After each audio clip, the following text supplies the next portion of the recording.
And later, it's draft season in Major League Baseball. We're taking a look at the Washington Nationals and their top picks.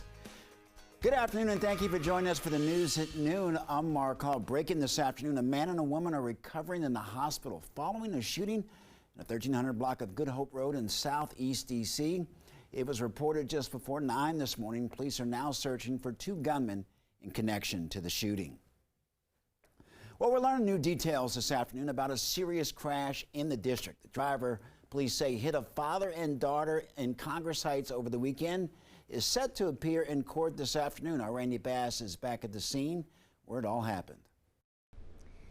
Yeah, at this point, we understand that little girl still recovering in the hospital. Local leaders have called her Baby Racy. Taking a look at the scene here on Monday, just days after this all happened, you see where that car jumped the curb, hit the fence, left muddy tire tracks as it sped up the driveway into the front porch of this house through a fence, pinning Baby Racy under the car. So at this point, what we've learned about the crash, Councilmember Trayon White said the little girl suffered a broken shoulder, broken hip, and a fractured skull. She was, of course, pinned under that car, who police say was driven by 32-year-old Thania Vaney, who police suspect was impaired at the time of the crash.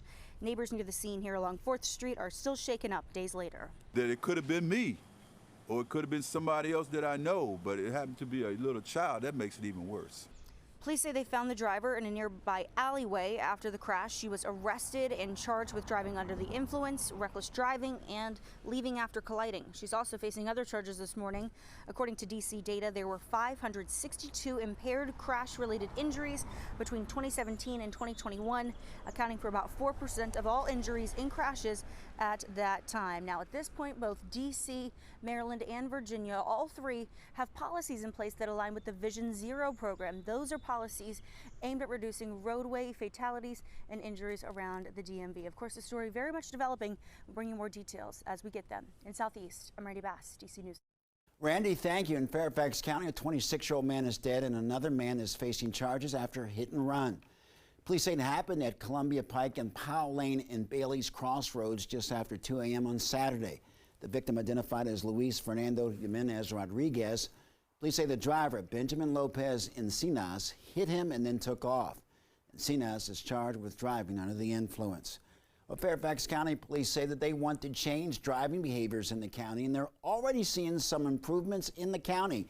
And the chief says that they're committed to traffic enforcement initiatives. Police say that they've tripled the number of traffic tickets issued this year compared to 2022. In February, Fairfax County started a pilot speed camera program. They installed new speed cameras in 8 different school zones.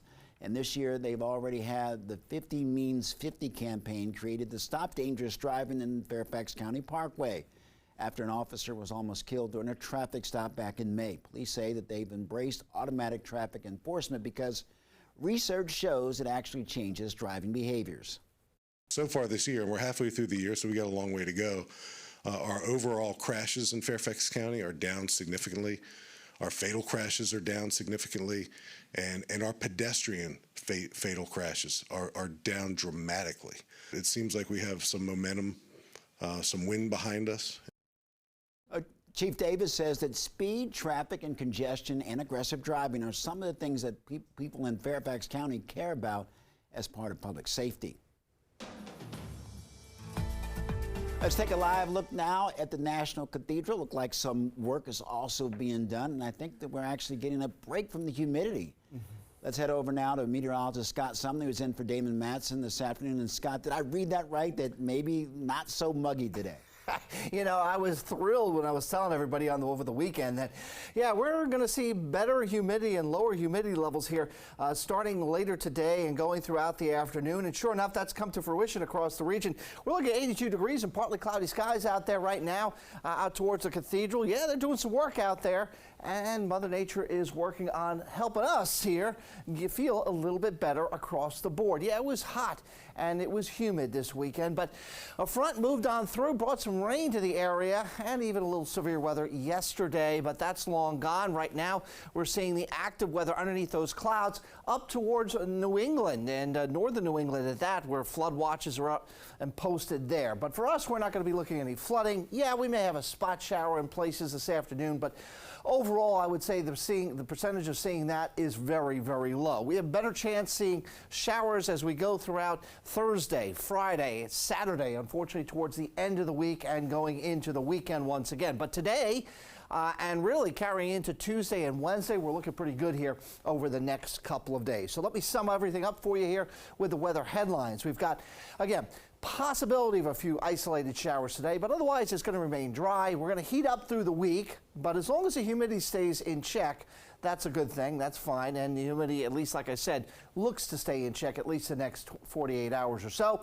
And then obviously we've got storms coming back into play because it is July after all, and we can't escape that aspect of the weather in general. So stick around, and I've got your 7-day forecast coming up. Mark?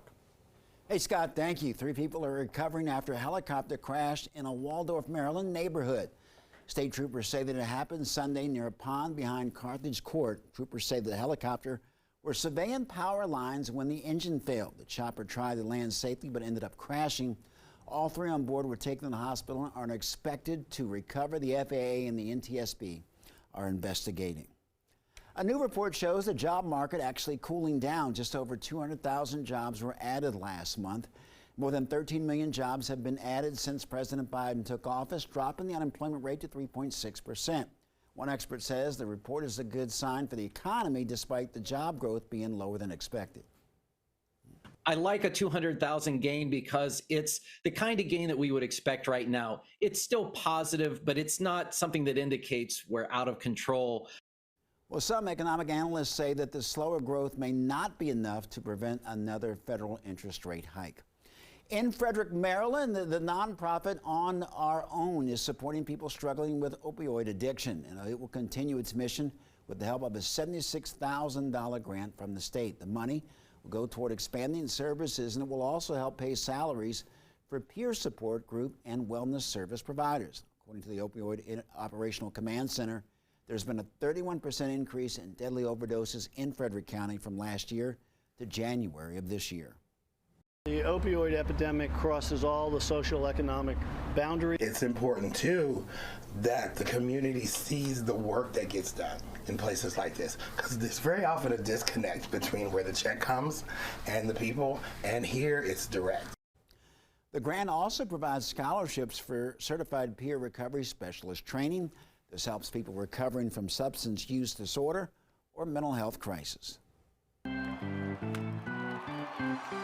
But the Washington Nationals are looking toward the future. Coming out of the first night of the MLB draft, the Nats locked up a talented outfield prospect from Louisiana State University. The Nationals picked 21-year-old outfielder Dylan Crews with their second overall pick this year. Crews is coming off of his junior season at LSU, where he won the Golden Spikes Award. Now, that award is for the best amateur baseball player in the country. The Nats used their second pick on a third baseman from the University of Miami. Well, let's look at the players, some of the players from the DMV taken in the first round. Among those, 18-year-old first baseman Bryce Eldridge from James Madison High School in Vienna. He's headed west after being selected 16th overall by the San Francisco Giants. Congratulations to him. And now you can see some DMV natives get drafted in the second round. Among those, third baseman Ben Williamson from William & Mary College in Williamsburg. He was selected 57th overall by the Seattle Mariners. And you'll want to check this out. Our morning reporter Tosin Fakili has the story on one West Virginia couple that visited all 55 counties in the Mountain State. A West Virginia couple decided it was time to explore their native West Virginia, traveling across the Mountain State's 55 counties starting back in 2019. Over the next 4 years, Jim Holland and his wife, Judy Foster Holland, you see them there, visited historical landmarks, state parks, and different shops and restaurants. They colored in a map of West Virginia's counties along the way. The couple is encouraging people to take this trip. They say it was a very cheap adventure, especially compared to going to the beach for a vacation. There are a lot of places that we'd never been, and we know the state's beautiful, and we're both retired and had time and just thought it would be a great thing to do. I would say it's very cheap, it's very fun. Don't set a deadline, just go, and when you have a chance, go. And most of the places that we went were day trips. It doesn't take a whole lot of money to do it. I just love that for them. The couple says they were able to check off all 55 counties just a couple of days after Memorial Day this year. In the studio, I'm Tosin Fakile for DC News Now.